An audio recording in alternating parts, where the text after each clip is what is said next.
Pansamantalang makalalaya si Senator Juan Ponce Enrile matapos siyang payagan ng Korte Suprema na makapagpiyansa sa kasong plunder kaugnay ng pork barrel scam. Mahigit isang taon ding nakulong ang senador na ngayon naka-hospital arrest sa PNP General Hospital. Pwede na rin siyang bumalik sa Senado dahil tapos na ang 90-day suspension na ipinataw sa kanya ng Sandigan Bayan. May report si Joseph Moro. The court granted the petition for bail of Petitioner Juan Ponce Enrile, subject to the terms and conditions to be specified by the court in its order, which will be forthcoming.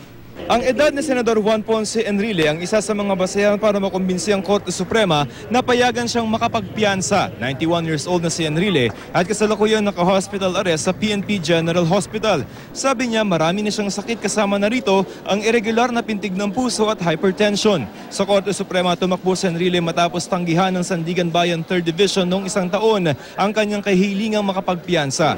1 milyong piso ang itinakdang piyansa ng Korte Suprema.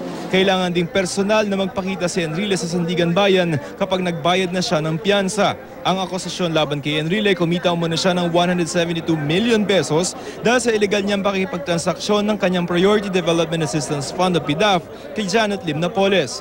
Hindi nilahad ni Te kung ilan at sino-sino ang bumoto pabor at kontra sa petisyon ni Enrile. Sinabi lamang na nag-inhibit si Associate Justice Francis Hardelesa dahil Solicitor General siya nung umakyat si Enrile sa Korte Suprema. Pero ayon sa isang source, 4 daw sa mga maestrado ang tutol na bigyan ng bail si Enrile. Sina Supreme Court Chief Justice Maria Lourdes Sereno, Senior Associate Justice Antonio Carpio at Associate Justices Estela Perlas Bernabe at Marvic Leonen.